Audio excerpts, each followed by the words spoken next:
Hola, somos Nuria Roure y Mariby Chacón. Nuria es psicóloga, doctorada en alteraciones del sueño, y yo soy periodista. Os queremos dar la bienvenida a nuestro podcast Con B de Salud. Sí, con B, porque la salud de la mujer se escribe con B, de bienestar, bienestar físico, bienestar emocional y bienestar social. En este podcast vas a encontrar conversaciones con expertos de la salud y el bienestar para ayudarnos a sentir mejor. Nuria, hoy estoy más que contenta porque hoy vais a lucir los dos invitados que vamos a hablar en el podcast, entre otras cosas porque fue tu director de tesis. Aquí sí que hay enchufe para invitar a alguien, ¿no? Pues sí, Mariby, para mí es un lujazo porque además de mi director de tesis es un gran amigo y la verdad es que tener estos momentos de podcast es para mí pues nada, una ilusión y un sueño, la verdad.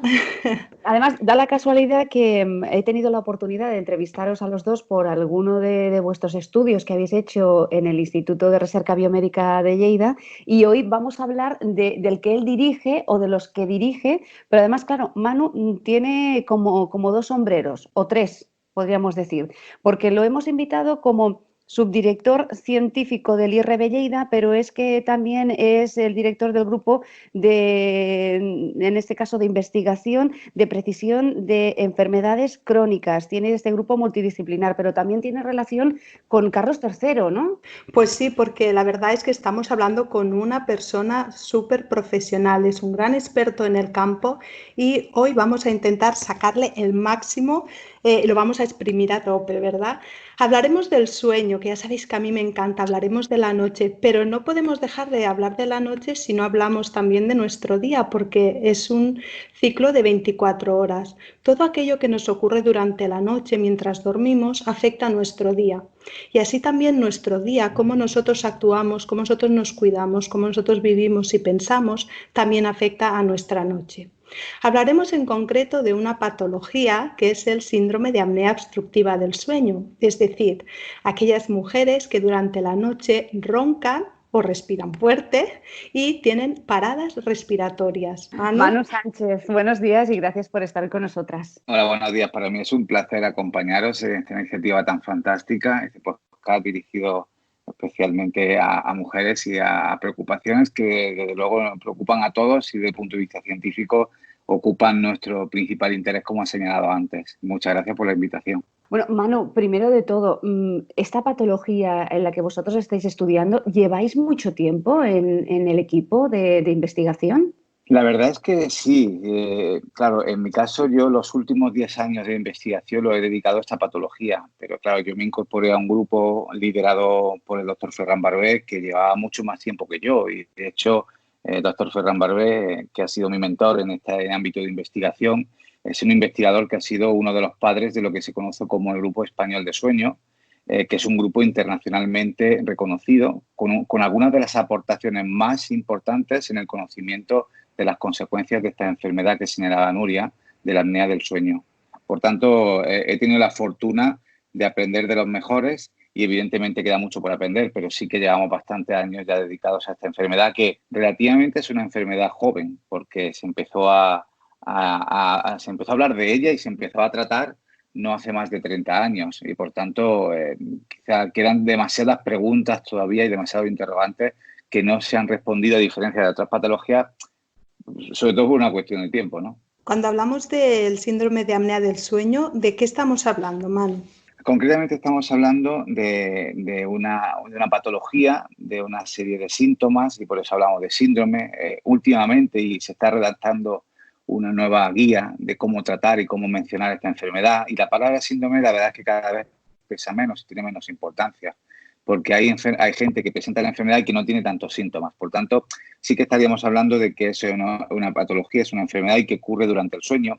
Y ocurre durante el sueño porque cuando dormimos, en ciertas ocasiones y por algunas causas que luego mencionaremos, se produce una parada respiratoria, algo que no es habitual. Una persona cuando duerme, evidentemente sus ciclos biológicos y su función respiratoria se regula y se adapta a ese periodo nocturno, baja la frecuencia respiratoria, baja la temperatura, son ciclos normales que están regulados también por el propio día, pero se produce en algunas ocasiones una parada respiratoria por el hecho de que se colapsa la vía aérea superior, es decir, nuestra vía aérea a nivel de la faringe se cierra, se colapsa, de forma que cuando se colapsa, se pegan las paredes de la vía aérea superior, el paciente deja de respirar. Claro, esto es una situación de estrés, porque si nosotros respiramos durante la noche es para mantener la oxigenación de la sangre. Si dejas de respirar, el oxígeno en la sangre disminuye y esto activa una serie de consecuencias que son negativas para nuestra salud. Claro, en ese momento es un periodo transitorio. Nadie se muere de una apnea. O sea, tú no vas a tener una apnea durante el sueño, no vas a parar de respirar durante el sueño y te vas a morir, ni muchísimo menos. ¿Por qué? Porque, por fortuna, nuestro cerebro es un gran vigilante y está atento a esa necesidad de volver a respirar y te despierta. Te despierta lo que se conoce como un arousal, que es un despertar.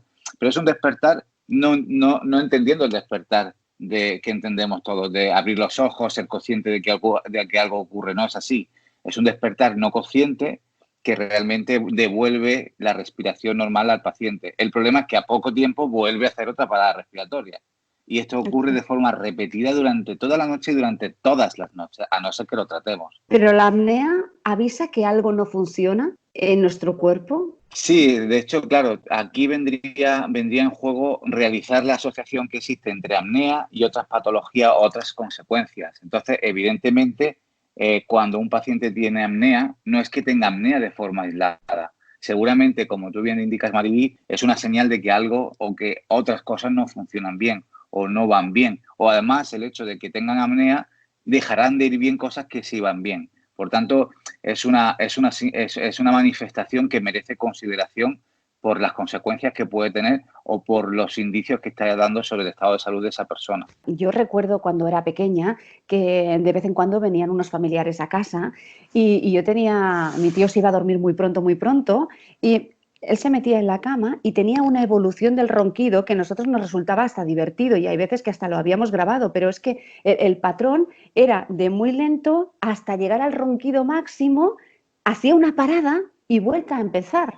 Acabas de definir una apnea clarísimamente, ¿no? Sí. La apnea, la diferencia es que no es un ronquido continuado. Es decir, si vosotros lo que oís es una persona que está haciendo un ronquido continuado, digamos que este ronquido es un ronquido benigno. ¿Qué quiere decir benigno? Benigno para el que lo sufre, ¿no? Maligno porque pobre el que está toda la noche al lado. Pero benigno por el que lo tiene, porque mientras está roncando, está respirando y lo que está entrando es oxígeno. Pero en el momento que este ronquido para, en el momento que se hace la parada respiratoria, ya no hablamos de un ronquido benigno, estamos hablando ya de la apnea del sueño. Y estas paradas que estaba definiendo Manu, el problema no es que pase una vez o dos durante la noche, que esto podemos hacerlo todos en cambios de ciclos de sueño, por ejemplo, sino es la frecuencia en la que ocurre durante la noche. Porque, Manu, ¿cuántas veces puede estar ocurriendo? Cuando hablamos de un síndrome de apnea, pues no sé, grave o moderado, ¿a cuántas paradas nos estamos refiriendo más o menos? Nosotros consideramos, las guías consideran que una apnea grave o se puede considerar grave cuando tienes más de 30 paradas durante una hora. Una hora, ¿eh? Eso significa tener una parada cada 2 minutos. Sí. Hay pacientes que tienen más de 100. Más de 100. Eso significa que no estás durmiendo. O sea, tus ojos están cerrados, pero tú no estás durmiendo. Tú no estás durmiendo en el sentido de restaurando, de curando esa sensación de cansancio que ha tenido durante el día. El paciente durante el día, ya hablaremos de la sintomatología, pero ya os podéis imaginar, y los oyentes ya pueden imaginar que si durante una hora tu cerebro se despierta más de 30 veces, no estás descansando, evidentemente. Claro, aquí una persona que le pase esto ya durante el día nota que algo no va bien, pero cuando hablabais de la persona que duerme al lado, ¿y si la persona duerme sola y no es consciente de estas apneas? ¿O cómo es consciente que las tiene? Claro, lo que estás tocando ahora es un punto clave, es fundamental, y aquí aparece una divergencia sobre cómo se reporta esta enfermedad entre el hombre y la mujer, que es un punto que creo que es interesante abordar, porque como otras enfermedades, no se reporta igual, dependiendo del género, ¿no? Claro, tú dices, tú mencionabas un ejemplo de cuando vosotros observabais en un familiar que tenía apnea del sueño. Y como tú bien dices, siempre hay un poco la broma o el dicho de decir el soltero no tiene apnea, ¿no? El soltero no tiene apnea porque nadie se la observa. Porque seguramente si él no es consciente o ella no es consciente y vive solo, nadie observa esa apnea que tú mencionabas y describías de un familiar tuyo. Claro, normalmente, y luego pasaremos a esto, lo frecuente es que el paciente que acude a la consulta de sueño frecuentemente es un varón que además viene acompañado de su pareja. Y viene acompañado de su pareja y el motivo de la consulta y de asistir a la consulta de sueño es porque viene derivado principalmente porque genera un ronquido que en algunos casos es molesto para esa pareja, ¿no? Claro, si tú mencionas un caso como el que estás comentando, esa parte de tener una pareja que reporta el problema desaparece, lo cual infraestimaría en un segmento de la población, infraestimaría la enfermedad. Y eso no significaría que no estuviera ocurriendo, ¿no? Claro, hay muchas parejas que hasta deciden en ciertos momentos de su vida dormir separados. Sí, cierto, exacto. Esto también es frecuente, claro. Como decía Nuria, el ronquido, tú puedes tener un ronquido, entre comillas, saludable para el que lo sufre, o sea, para el que lo provoca, pero no para el que lo sufre. Para el que lo sufre seguro que no es saludable. Pero claro, yo siempre lo describo, cuando explico un poco qué es una apnea, que tú has descrito muy bien, Mariví, es esa sensación de un ronquido continuo, crónico, sonoro, que roncar en sí no es una enfermedad. O sea, esto no es una enfermedad. Es un sonido que es desagradable para el que lo está escuchando y que de pronto para.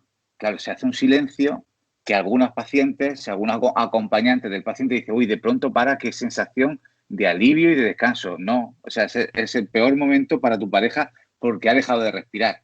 Claro, es una situación que es constante y al poco tiempo ronquido parada, apnea y vuelve el ronquido. Exacto, porque el problema es que cuando nosotros nos dormimos, cuando nosotros nos relajamos en el sueño, nuestros músculos del cuerpo también se relajan. Esa es digamos, la causa del ronquido. Hay unos músculos que no sabemos por qué, y esto es hereditario, es por una forma de cuello morfológica, aunque hay otros factores que lo agravan, y es que en el momento que el paciente se relaja o la persona se relaja, los músculos del cuello, de la vía respiratoria, también se relajan, pero se relajan en exceso. Al relajarse esos músculos hace que el espacio por donde pase el aire sea más estrecho. El aire, como tiene que entrar y salir para llenar los pulmones, lo que hace es entrar y salir con más fuerza, y como al lado están las cuerdas vocales, lo que hace es un ruido. ¿Sí? Pero digamos que es una relajación excesiva del músculo. Por eso solo ocurre mientras dormimos, cuando los músculos pierden fuerza. En el momento que hay la apnea, la parada respiratoria, y nuestro cerebro hace este micro despertar, que no somos conscientes, este arousal, ¿qué pasa? Que el despertar hace que el músculo vuelva a coger fuerza, ¿sí? Vuelva a abrir la vía, vuelva a respirar bien, pero eso lo hace por un tiempo muy corto, porque en el momento que el paciente vuelve a dormirse, el cuello vuelve a relajarse y volvemos a respirar mal. Y también otro de los problemas es el tiempo que dura esta parada respiratoria, porque no tenemos que olvidar que el paciente, aunque nadie se muera de una apnea, por unos minutos o por unos segundos está dejando de respirar, se está ahogando. Y eso no lo debemos olvidar. Por eso muchas veces las parejas, las personas de alrededor hacen broma, ¿no? Que es lo que estábamos comentando ahora. Está además como decimos, mira cómo ronca, qué bien duerme. Y es al contrario, estas personas no están durmiendo bien, no están descansando bien, porque su cuerpo, ahora nos lo explicará mejor Manu, está sufriendo durante la noche porque está dejando de respirar, se está ahogando, y después ese micro despertar que está fraccionando su sueño. Hablamos de que cuando dormimos descansamos, pero si nosotros estamos haciendo a alguien despiértate, despiértate, despiértate cada 2 minutos, fíjate qué poco descanso está teniendo, ¿no? Porque vamos a entrar un poco con los síntomas. ¿Qué pasa en el momento que esta persona deja de respirar, está en la apnea y puede estar, pues mínimo, hablamos de unos 10 segundos, pero podemos hablar hasta de 30 segundos, un minuto y medio, dependiendo de cada persona? ¿Cómo reacciona este cuerpo que ve que se está ahogando? La primera reacción a nivel fisiológico, es decir, lo que ocurre dentro de nuestro cuerpo como respuesta a esa situación, es que baja el oxígeno en la sangre, que cambia la presión a nivel intratorácico en los pulmones, y esto es la primera consecuencia, es que sube la presión arterial. Claro, estamos sometiendo a una situación de estrés a nuestro organismo de forma constante, repetida durante cada noche de sueño. La principal consecuencia observable, que ya nos podemos imaginar un poco por lo que hemos ido apuntando, es que si tú te despiertas muchas veces durante la noche, al día siguiente, gran parte de estos pacientes se encuentran muy cansados. Y esto es evidente. Ellos lo describen como una resaca continua, ¿no? Y es porque si tú no descansas bien, no duermes bien, al día siguiente pues te despiertas agotado, ¿no? Y también se compara un poco con los padres primerizos, los padres que tienen un niño pequeño, que se despiertan muchas veces durante la noche y que no tienen un sueño restaurador, ¿no? Y esto todos los que hemos sido padres lo hemos sufrido, ¿no? Pues imaginemos eso todos los días de nuestra vida y seguramente de una forma mucho más acentuada, porque los despertares son constantes. Sin embargo, también resulta un poco curioso y contradictorio el hecho de que hay un porcentaje importante de la población que no remite que no menciona esa sintomatología, que no menciona ese estado de cansancio. Y la verdad es que no se conocen bien las causas. ¿Cuándo una mujer empieza a roncar o a respirar fuerte, vamos a decirlo así? Sí, a respirar fuerte. Claro, lo primero que hay que tener en cuenta, yo creo que ya entramos un poco en materia para hablar de la especificidad del género o del sexo en esta enfermedad, es que la prevalencia de la enfermedad es muy diferente. Es decir, el número de mujeres y de hombres que están afectados por esta enfermedad cambia mucho. Es mucho más frecuente en el hombre. Pero también es importante mencionar el hecho de que está infraestimado en la mujer. Porque hay un estudio donde lo define como que la mujer que se le pregunta por qué no vino usted antes a mencionar que roncaba o que tenía estos problemas, decía que lo definen como que, bueno, que no resulta demasiado femenino roncar.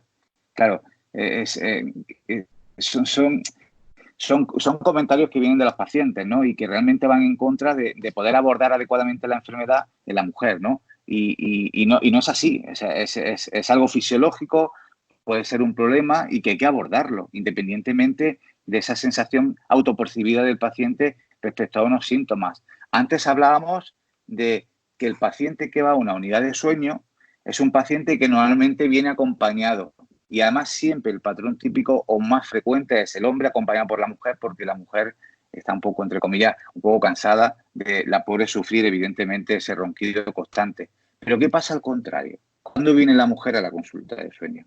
Porque no viene tanto porque el marido la acompañe. Normalmente es una mujer que tarda más tiempo en llegar a la consulta de sueño. Es una mujer que llega cuando su estado de salud está comparativamente más empeorado que el del hombre. Por tanto, en las mismas condiciones, con la misma gravedad de apnea del sueño, te vas a encontrar, en comparación al hombre, te vas a encontrar que la mujer tiene más enfermedades asociadas y que tiene más obesidad. Por tanto, vemos que partimos de situaciones muy diferentes y que lo único que causa esa diferencia es ese género, por factores sociales, por factores familiares, por otras causas. Pero ese es el punto de partida cuando hablamos de hombre y mujer en la apnea del sueño. Sí, porque hablábamos que la causa es una causa morfológica, ¿sí? Es una forma de cuello y es hereditario. Pero hay dos factores básicamente que agravan el problema. Y uno es el peso, el tener un sobrepeso, porque cuando ganamos peso muchas veces la grasa se nos acumula sobre todo alrededor del cuello y en la cintura. Y la otra es el hecho de tomar sustancias relajantes, porque hemos dicho que es una relajación excesiva, pues todo aquello que aún nos relaja más agrava el problema. De ahí muchas veces de tomar pastillas para dormir, una persona que no descansa bien, si yo ronco y hago apneas y además me tomo un Orfidal, una benzodiazepina para relajarme, lo que estoy haciendo sin saberlo es aún aumentar más el problema. Entonces, ¿qué pasa? Que estas personas, las mujeres, llega un momento en la vida que tenemos lo que llamamos la menopausia, y en ese momento que perdemos unas hormonas que nos están protegiendo, hacen como de protectores para esta enfermedad. Lo que pasa es que durante la menopausia, también por un aumento de peso, porque sabemos que ganamos unos kilitos, nos cambia nuestra morfología corporal, también ¿qué puede hacer? Que en ese momento ganamos un poco de peso, aumenta más la prevalencia, hacemos más apneas, a lo mejor ya estamos empezando a tomar alguna pastillita para dormir, y el conjunto de todos estos factores hace que aumente drásticamente el problema. Y quizás en ese momento también es un momento en que muchas mujeres empiezan a venir a consulta y decir, ya hace tiempo que me pasa algo con el sueño, pero ahora llega un momento que ya es de gravedad, que realmente notan que no están descansando bien. Hemos hablado del aumento de peso, pero también de otras enfermedades asociadas, como ¿cuáles? Bueno, a ver, realmente cuando hablamos de síntomas o la relación con otras patologías, claro, las características que definen la sintomatología en hombres y mujeres es diferente. Si bien los hombres, sobre todo lo que reportan o lo que indican es el ronquido y estos episodios observados de apneas o de paradas respiratorias, en las mujeres quizá los distintos motivos para sospechar que pueda tener apnea del sueño son otros síntomas como pueden ser un síndrome de piernas inquietas, que es otra patología relacionada con el sueño, o épocas de insomnio o depresión o incluso pesadillas, palpitaciones, alucinaciones. Ese es un cuadro de síntomas que normalmente está reportado por las mujeres y que haría sospechar al clínico de que esa mujer tiene apnea del sueño. Estábamos hablando antes de la sintomatología, pero quizá ahora podríamos entrar un poco más al detalle de qué otras enfermedades se asocian con apnea del sueño, ¿no? Es decir, nosotros tenemos apnea del sueño y más allá de estos síntomas, nos tendríamos que preocupar de algo más. Y la respuesta es que probablemente sí, ¿no? Hay numerosos estudios que han relacionado la presencia de apnea del sueño con enfermedad principalmente cardiovascular y cáncer, una asociación con cáncer. Pero es importante mencionar que hablamos de asociaciones, es decir, dos entidades patológicas que coinciden a la vez. Pero falta información para estar completamente convencido de que una causa la otra.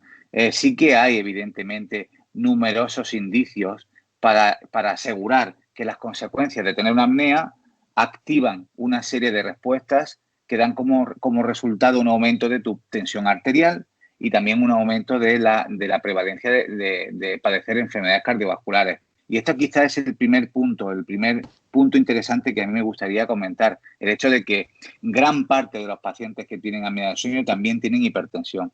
Y si bien la hipertensión es un factor de riesgo, no es una enfermedad, es un factor de riesgo, es el principal factor de riesgo para tener un evento cardiovascular grave.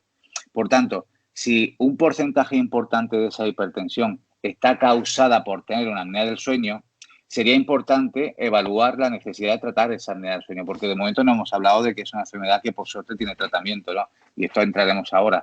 Pero estamos de momento un poco dando unas pinceladas sobre qué consecuencias tiene. Y la primera consecuencia que yo destacaría sobre todo es la consecuencia cardiovascular. Por lo tanto, lo que yo resumiría un poco es una persona que ronca por la noche, que se siente cansada al día siguiente, que pueda tener la presión alta y haya sufrido algún evento cardiovascular, esta persona ya tiene muchos indicios de sufrir una apnea del sueño, ¿no? Por lo tanto, serían pequeños puzzles, piezas Exacto. de puzzles que podemos ir uniendo para decir, puede ser que mi marido o puede ser que yo misma esté sufriendo esta enfermedad, pues fíjate que ya hemos dicho 4 de los síntomas, que si tienes de este puzzle, tienes 3 o 4 piezas, ya te puede hacer saltar la alarma de decir voy a concertar una visita a un especialista para poder tratarlo, porque hay tratamiento, tenemos tratamiento, es un Exacto, tratamiento súper eficaz.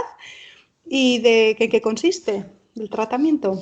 Bueno, claro, si imaginamos que lo que provoca la apnea es una parada respiratoria, el sistema o el tratamiento es el que nos ayuda a seguir respirando. Y es un dispositivo que es una pequeña turbina conectada a una pequeña manguera y una mascarilla que se pone en la cara del paciente y que emite constantemente un flujo de aire. Es como si constantemente soplaran a través de esa mascarilla. Y ese flujo de aire lo que hace es evitar que se cierre esa vía aérea, lo que tú antes describías muy bien, Nuria, que ese colapso o esa oclusión de la vía aérea no ocurra. De forma que a pesar de que exista esa relajación muscular y que se facilite que las paredes de la vía aérea superior colapsen y se toquen, este dispositivo que emite ese flujo de aire constante evitaría que ocurriera. Este dispositivo, que es lo que muchos de los oyentes conocen o conocen a algún familiar que lo tiene, es el que se conoce como CPAP, de sus siglas en inglés, que significaría presión positiva continua en la vía aérea. Y precisamente es el tratamiento habitual, ese tratamiento que se indica, es el único tratamiento que en la patología grave, en el paciente con apnea grave, ha demostrado su eficacia. Y cuando hablamos de que lo ha demostrado, un poco ya entramos en el terreno de cuándo es necesario tratar, ¿no? ¿Para qué se ha demostrado que tratar la apnea del sueño es positivo? Se ha demostrado principalmente para la sintomatología, para la calidad de vida, para restaurar el sueño reparador. Es decir, hay pacientes que llegan a consulta de sueño porque están muy cansados, porque no duermen bien, porque tienen dolores de cabeza durante el día, porque aumenta su riesgo de tener accidentabilidad. Son pacientes que pueden tener una mayor propensión a dormirse en situaciones en las que no sería recomendado dormirse, como conduciendo o trabajando. Entonces, a estos pacientes realmente les cambia su vida. A estos pacientes llegan a la consulta clínico a la semana siguiente de haber empezado a tratarse con esta máquina, con esta CPAP, y claro, le dan un beso al médico. Le dan un beso porque le ha vuelto a dormir bien, ¿no? Y siempre mencionaba, o sea, ya se me había olvidado lo que era dormir bien. Y esta frase es una frase muy recurrente, ¿no? Porque yo creo que nos acostumbramos, cuando empezamos a sufrir algo, se nos olvida lo que era no tenerlo. Y este es el primer beneficio evidente que ya justificaría el tratar al paciente con este aparato, ¿no? Pero seguramente no sea el único motivo para tratarlo, ¿no? Porque estamos apuntando que esta patología tiene una asociación con hipertensión o enfermedad cardiovascular. Claro, el siguiente punto que te planteas es si mejoraría su salud cardiovascular, ¿no? Y esto es un tema complicado. Es complicado porque antes lo mencionábamos, es una enfermedad relativamente joven, donde los estudios que se han desarrollado para tratar de demostrar el beneficio del tratamiento de esta enfermedad a nivel cardiovascular, no digo que sean pocos, pero sí que son limitados respecto a otras enfermedades. Y en general el mensaje es que el paciente que tiene síntomas es un paciente que claramente se va a beneficiar. Hay perfiles cardiovasculares que son diferentes unos a otros, por ejemplo, y no me quiero extender, ¿no? Pero hay, por ejemplo, episodios de hipertensión, que es esa presión elevada arterial durante el día o durante la noche. Hay un tipo de presión arterial que no responde a fármacos. Hay una hipertensión que se llama resistente, que como su propio nombre indica, resiste a disminuir, resiste a pesar de recibir varios fármacos. Nuestro grupo de investigación demostró que en este perfil de paciente sí que el tratamiento de la apnea del sueño conseguía lo que los fármacos no conseguían bajar la presión arterial. Y esto es muy importante, porque esa hipertensión que yo llamo hipertensión rebelde de difícil control es una hipertensión que se asocia con una alta mortalidad. Es una hipertensión muy grave y muy peligrosa. Por tanto, no es tan simplista como decir, bueno, vamos a tratar toda la apnea del sueño para mejorar la enfermedad cardiovascular, porque esto no es cierto. Hay que evaluar en qué perfil concreto de paciente, bajo qué características, el tratamiento de su apnea del sueño funcionaría y mejoraría la salud del paciente.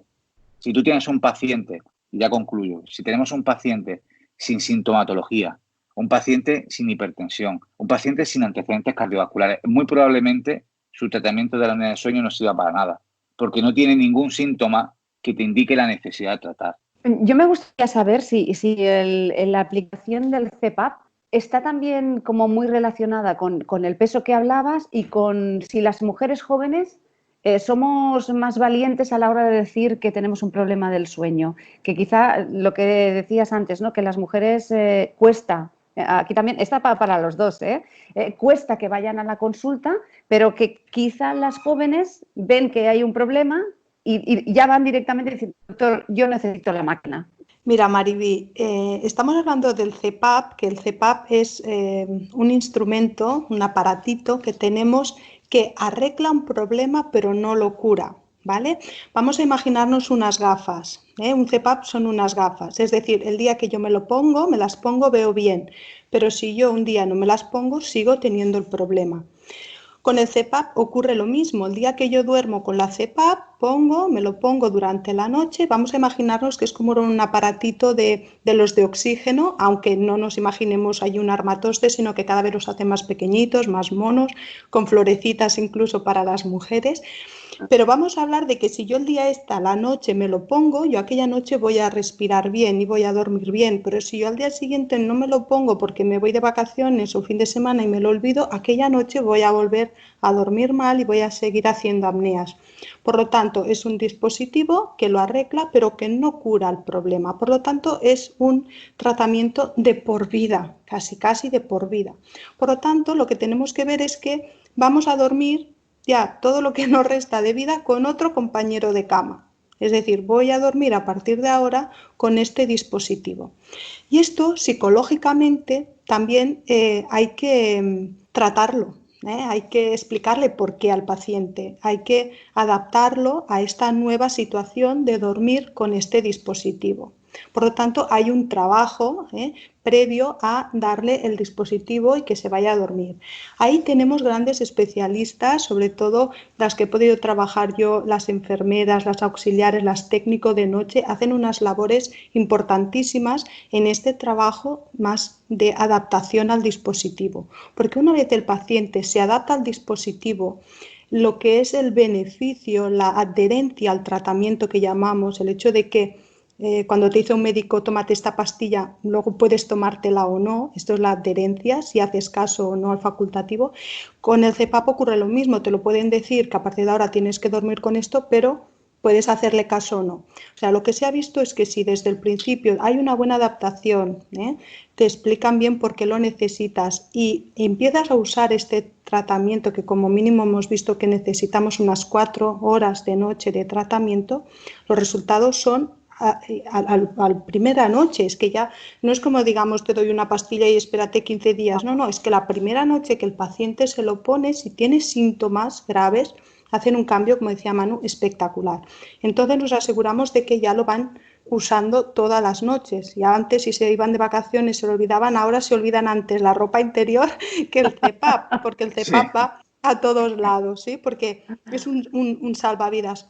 Y un salvavidas también, Manu, y eso lo quiero recalcar, porque hemos dicho que nadie se muere de una apnea. Y eso es verdad, nadie se muere de una apnea, pero no olvidemos que sí se están muriendo de las consecuencias de esta apnea. Y eso también es importante para arrastrar a estos pacientes a la consulta, porque si es un corazón que está sufriendo durante la noche, porque hay momentos que se queda sin oxígeno y en el momento que vuelve a tener oxígeno, el corazón tiene que trabajar para volver a restaurar estos niveles de oxígeno en sangre, estamos diciendo que si pasa 200 veces durante la noche, 200 veces que el corazón está haciendo sobreesfuerzos. Y una de las consecuencias que podemos ver es que pacientes que durante la noche sufren de ataques, ¿no?, de corazón, sufren infartos o a primera hora de la mañana, después de que este corazón ha estado una noche trabajando en exceso, y no solo una noche, sino que una noche tras otra noche, quizás también durante muchos años. Entonces, recomendáis que si la pareja dice que está pasando esto, hay que ir directamente al especialista, no se puede uno dormir, nunca mejor dicho. Exacto, desde luego que sí, porque como tú también indicabas antes, seguramente detrás de esta apnea hay otros problemas que merece la pena, que esto es un aviso. O sea, la apnea nos puede servir como un aviso de que hay otras cosas que merecen la atención sanitaria, como puede ser esta tensión arterial no controlada. Y esto sí que es peligroso. Claro, yo quería compartir con vosotras ahora quizás los últimos avances, los últimos estudios que estamos haciendo en nuestro grupo de investigación, ¿no? Y que tienen que ver con lo que se conoce como medicina personalizada. Es decir, cada vez es un concepto que sale de forma más frecuente, pero que realmente nos está invitando a tratar de forma muy específica cada perfil de paciente, porque no todos somos iguales, porque no existe un tratamiento que le funcione a todo el mundo, porque tenemos que tener muy claro cuándo tengo que convencer a un paciente que use un tratamiento como la CPAP, como indicaba Nuria, a pesar de saber que es un nuevo compañero para el resto de tu vida. Tengo que tener muy claro que tengo que indicarle ese tratamiento y que tengo que demostrar antes de tratarlo que ese paciente, porque solo a cada paciente le preocupa su tratamiento, no el de su compañero, el suyo. Yo tengo que demostrarle a ese paciente que si utiliza esa máquina más de 4 horas cada noche, su vida va a mejorar, su salud va a mejorar. Y nuestros últimos avances lo que están indicando es que hay perfiles de pacientes, como por ejemplo, lo mencionaba antes, pacientes con hipertensión resistente, pacientes con la presión arterial muy elevada, donde el tratamiento de la apnea está bajando esa presión arterial, primer beneficio. Otro perfil de pacientes que han tenido un infarto de miocardio y que además tienen un perfil que tienen la apnea del sueño, el infarto, pero no otras muchas enfermedades. Son perfiles muy específicos donde podría ser que en ese caso la apnea del sueño sí que estuviera aumentando el riesgo de que tengan un nuevo accidente cardiovascular. Repito, lo importante y el mensaje que yo quiero dar es que es muy importante tener en cuenta que si el paciente tiene apnea del sueño, tiene que acudir a su médico, reportarlo y cada vez más evaluar individualmente el coste-beneficio de tratar una enfermedad como la apnea del sueño para cada perfil de paciente. Yo no soy partidario de las conversaciones que tenemos, como la que tenemos ahora. Yo nunca soy partidario de decir que hay que tratar la apnea del sueño de forma indiscriminada, porque eso no está demostrado. Hay que tratar la apnea del sueño sobre el perfil de paciente en el que exista evidencia de que vamos a mejorar su estado de salud. Porque, repito, es un tratamiento crónico, es un tratamiento, como decía Nuria, que son unas gafas que si te las pones funcionan y si no te lo pones no funciona. Hay que convencer a ese paciente de que necesita ponerse las gafas porque si no, no ve bien. Merece la pena convencerlo más, porque claro, yo os planteo situaciones reales. Si yo tengo un paciente, un hombre o una mujer con apnea del sueño, que tiene muchísima sintomatología, que no puede tirar de su alma, que cada día le cuesta trabajo mantenerse despierto en una conversación de trabajo. ¿Tú crees que tengo que convencerle de que use ese tratamiento para cambiar su vida? Seguro que no. Seguro, decía, viene dándote besos al día siguiente porque ha cambiado su vida. Pero ¿qué pasa si nos enfrentamos a un paciente que no tiene esa somnolencia durante el día? Porque el que viene y te dice, bueno, ¿y por qué tengo que usar yo esta máquina? Si yo me encuentro bien, doctor. Entonces tienes que convencerle de que es un paciente hipertenso resistente, donde está tomando 4 fármacos para su presión arterial que seguro que tienen efectos secundarios y de que a pesar de eso su presión está alta. Y mira tú por dónde, si tratamos la apnea del sueño, vamos a mejorar y vamos a disminuir el riesgo de que tengas un infarto. Hace falta decirle poco más para convencerle. Pero si tú no tienes esa evidencia, no tienes ningún argumento para convencerlo. Y esto es muy importante tenerlo en cuenta en el caso del hombre y en el caso de la mujer, que repito, son perfiles diferentes para esta patología. Yo puedo salir en zapatillas, pero sin gafas no salgo a la calle, ya te lo digo yo, ¿eh? Eso lo tengo clarísimo, Manu, tendrás que venir otro día porque estamos acabando nuestro tiempo, pero yo quería preguntaros si esta máquina, el CPAP, está subvencionado por la Seguridad Social, porque claro, también tiene que ser, claro, cuando estamos hablando ya de una máquina, de una aparatología, barato no tiene que ser. Y si es de por vida, esto es como las gafas, sí, la verdad ¿no? es que tampoco baratas tampoco. Estos días nuestra sanidad desgraciadamente está de moda, ¿no? Por el momento que estamos viviendo de la infección por COVID-19, pero es un momento en el que estamos valorando enormemente el sistema de salud público que tenemos con unos sanitarios excepcionales, ¿no? Y el propio sistema de salud, como tú bien dices, sí que financia y sí que costea y sufraga los costes de mantenimiento de este tratamiento.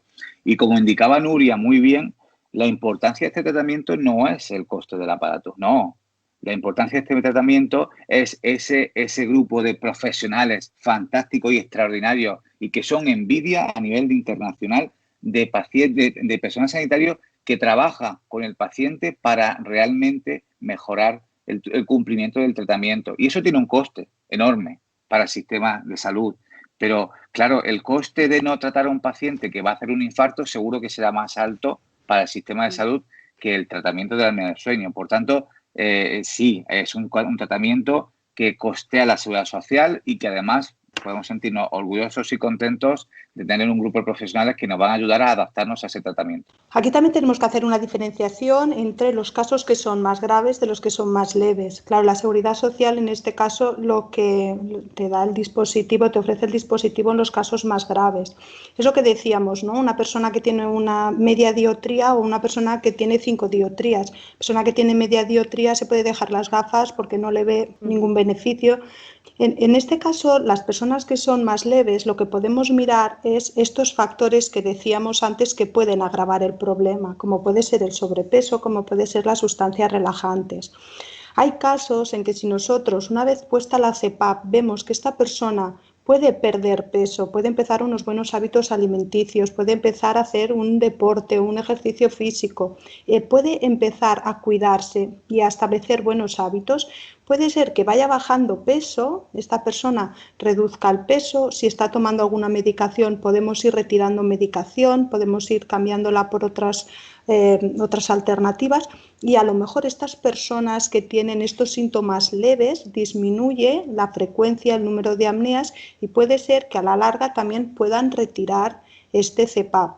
Los casos más graves es más difícil, pero sí que si se consigue una pérdida de peso, se consigue reducir pues el número de apneas, podemos estar pasando de presiones, porque luego este dispositivo hay que graduarlo, como las gafas, hay unas presiones más bajas, unas más altas, eso quiere decir que el aire entra con más fuerza o con menos, y entonces puede ser que si esta persona pierde peso podamos ir reduciendo esta presión de aire que necesita. Por lo tanto, que es también un tratamiento multidisciplinar, estamos hablando del dispositivo, pero también a la vez, si vemos que se pueden trabajar otros factores, pues también hay que tratarlos. Yo sí, este punto que estás destacando ahora para mí es de los más importantes, porque hablábamos de un tratamiento crónico para toda la vida, pero hay una solución porque normalmente el paciente que tiene apnea del sueño es un paciente cuya primera factor de riesgo, primera causa de tener esa apnea es su obesidad.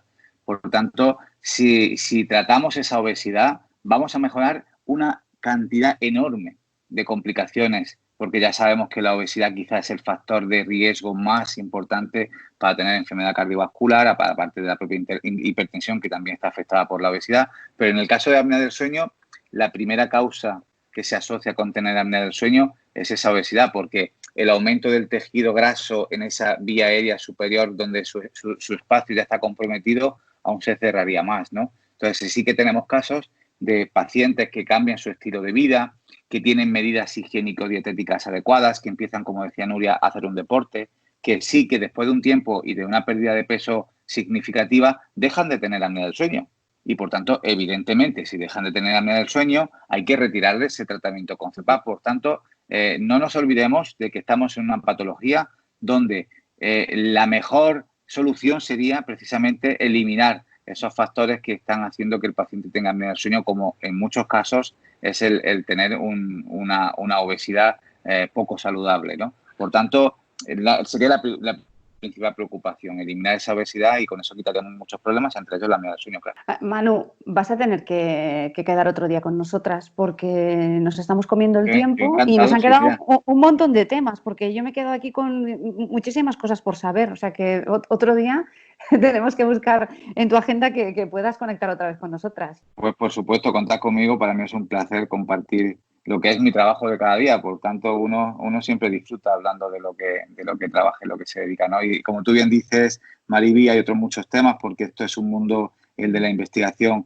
que voy a decir yo, ¿no? Apasionante, donde tenemos una situación aquí en Lleida, yo creo que de privilegio por el Instituto de Investigación que tenemos y por los investigadores y los sanitarios que tenemos, y hablar de este tema que repito, somos un grupo que por fortuna lideramos la investigación en gran parte a nivel internacional. Hay muchos proyectos que están en marcha de un enorme interés en una patología que está muy viva y que yo considero, y esto es un poco como lo que yo cerraría por mi parte, ¿no? Considero que si bien ya se ha establecido que los pilares de la salud es un ejercicio, una dieta saludable, un bienestar emocional, el cuarto pilar de la salud es un sueño saludable. Y yo creo que principalmente tenemos que tener en cuenta que tener apnea del sueño es tener un sueño poco saludable, que tiene unas consecuencias que en muchos casos pueden ser graves y que hay que proteger y velar por esa calidad del sueño. Pues lo haremos desde este podcast, porque os prometo que vamos a hablar en más episodios sobre sueño saludable, cómo no, y cómo conseguirlo. Muchas gracias, Manu, ha sido un placer. Y nada, Mariby, nos vemos en el siguiente podcast. Ya empezamos a prepararlo. Hasta aquí el episodio de hoy. ¿Te ha gustado? No dudes en suscribirte y así estarás informada de todos los capítulos que, como este, seguro te ayudarán a sentirte bien. Porque recuerda que la salud de la mujer se escribe con B de bienestar. Hasta la próxima.